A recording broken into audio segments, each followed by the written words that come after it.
cost of this work is relatively small in comparison with the TPS's overall 1.1 billion budget, with most of the money paying for personnel. Yeah, but it's not relatively small if you compare it to the amount of money that goes to people who are unhoused and the actual solutions to the systemic problems we face. We know damn well by now, it's 2023, that we're not going to be able to police ourselves out of these crises. It's a wonderful day in the homiehood, a wonderful day for a homie. Won't you be my homie to Taro? We are coming off of the Toronto City Council budget meeting, and there's been a lot of controversy leading up to it, specifically about a police podcast that is costing Toronto taxpayers $337,000. And this is coming at a time when advocates for the unhoused are saying, "Hey, we need programs so that these people don't freeze to death or starve to death." So maybe could we allocate maybe $100,000? Maybe take away $900,000, and the police are saying no. We need literally every cent that we have going towards the police. And sadly, we have found out here that this amount of money, so much money, is going for them just to make a podcast. So some hot takes here coming from Diana Chan McNally. While police get free reign to over $1 billion public dollars to spend as they see fit, including $337,000 on a podcast, unhoused people are left to freeze and social programs to starve. Toronto needs to reevaluate its priorities and its budget stat. All right, another take here on Twitter from Nahid Dosani.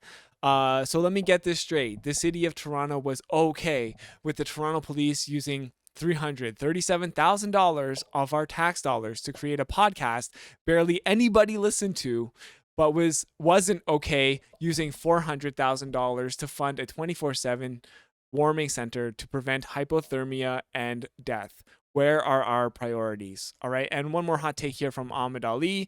Toronto is willing to spend $337,000 on a police podcast, but won't fund 24/7 warming centers for the unhoused. People are dying in the cold while we prioritize police over compassion. Budgets reflect our values. What message does this send to those in need? All right, and now I say these are hot takes, but I adamantly agree with them. Maybe they're hot takes in the sense that they're saying, hey, we should get these unhoused folks out of the cold and make sure that they're warm during the cold Canadian winters. So in that sense, they are a hot take. So this is all of these linked to the article here from CBC. Toronto police spending $337,000 on a podcast to avoid perception they're making COPAGANDA.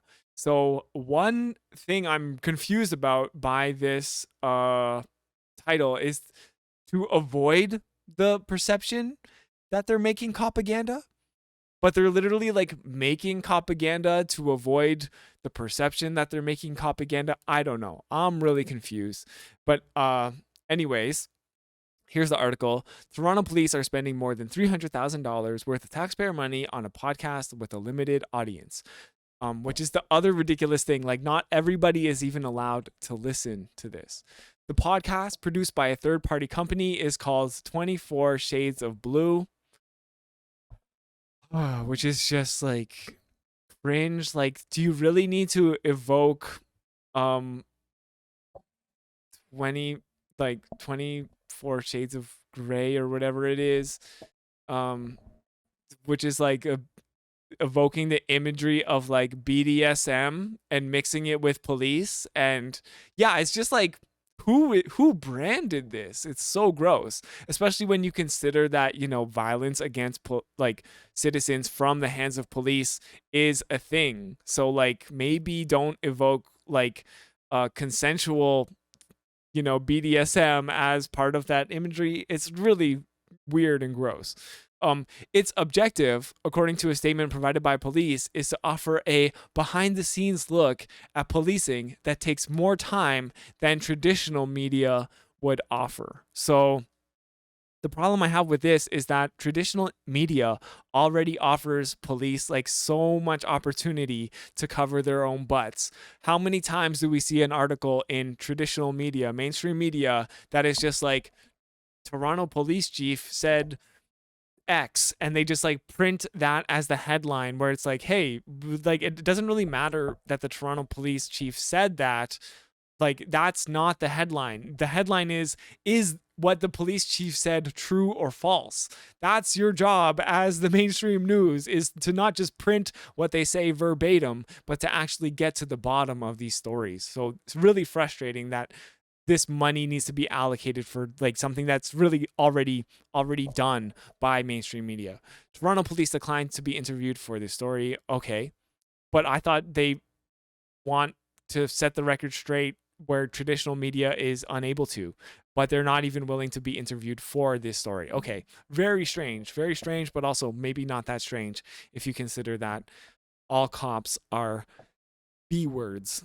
CBC Toronto was only able to obtain the price tag by filing a Freedom of Information request. That request took months to get back, resulting in this story being published now, as City Council prepares for the final debate on a budget that includes $48 million in new money for the Toronto Police Service. And as we know, that money, I think, was passed last night. There was a motion to allocate $900,000 of that $48 million to unhoused and folks who are in need. And, nope, City Council did not allow that to happen. TPS said the podcast has reached 94,500 people, tracked as either plays on streaming services or views on YouTube. Some videos have attracted more than 10,000 views, but most totals are in the hundreds. Okay, so basically, like, even with all of their institutional power, they're like barely doing better than my channel, which is capable of reaching a couple hundred folks. There's literally live PD and a billion other flavors of COPAGANDA. What could this offer that is new? Yeah, for real. Like, can't we just like watch Law and Order or like a superhero movie? We literally do not need more COPAGANDA in our life. Honestly, we need $334,000 on like an anti-police, you know, docu-series, because like so many cases of like police abusing their power. They don't need to rebrand. They don't even need the support. During the Black Lives Matter, the height of the protests, anti-police sentiment has never been higher than it is during that time, and like during now. Like, this is like the first time in the existence of Canada and the United States where we've even thought, hey, maybe we should stop giving the police more and more money every year. And you know what still happens? Even though that this sentiment is at its highest it's ever been, they still get more money every year. So like, what are they even trying to combat against? It's not enough for them to just get this money. They also need to sleep knowing that like Canadians think that they are actually heroes, which most of us know that they're not. They're actually bastards. Okay, so anyways, that means each audience member was worth about $3 of public money. So yeah, what a waste of money. Like, they need to spend our public money just to appeal to these people who are already very much like pro-police. Documents obtained by CBC Toronto show the podcast creation was a sole source deal, initially worth some $90,000. Okay, despite the pilot season's limited reach, former Chief James Raymer signed off on a 3-year extension worth $247,800 on November 2nd, 2021. Documents show. Okay, so what a waste of money. This situation shows just how little control the public has over police spending. Amen. A spokesperson said TPS followed its own purchasing rules, which are different from those the City of Toronto has in place, but the podcast was obtained without ever being opened to a competitive bidding process that could potentially net a better price or product. Right. So, maybe I could have been in the bidding there. Maybe I could have gotten some of that money to do a podcast on police. maybe if not most, Torontonians have never heard of this podcast. Yeah, literally, I have never heard of it until like now, which further reduces any scrutiny it might receive. City councilors, meanwhile, don't have a say in this type of spending, despite being members of the body that approves the overall TPS budget. That responsibility falls to the Toronto Police Services Board. So this is all just a bunch of like, hey, let's all ride on each other's batons, kind of thing going on. John Sewell, a former mayor of Toronto. Former mayor of Toronto? Oh, really? I don't recognize his name, but I'm not that familiar with his history. Who frequently attends police board meetings, said it amounts to the service having a free hand. The police get money for anything they want. This is business as usual, he told CBC Toronto. He said it's unclear why police need a podcast. They're in the media all the time. What do they need a podcast for? All right, I kind of like this John Sewell guy. But I don't know. Toronto mayors have a bad track history. I don't know if I would be jumping too quickly to praise a Toronto mayor. A free hand, yeah. One hand to one hand to hit you with the baton, and a second hand to hit you with a taser, and a third hand, just to have free, so that they can grease the people who work in City Hall and City Council. Councillor Josh Matlow said he's happy TPS is trying to communicate with the community, but doesn't know why the deal was sole sourced, and said it's unacceptable police wouldn't release the price when asked.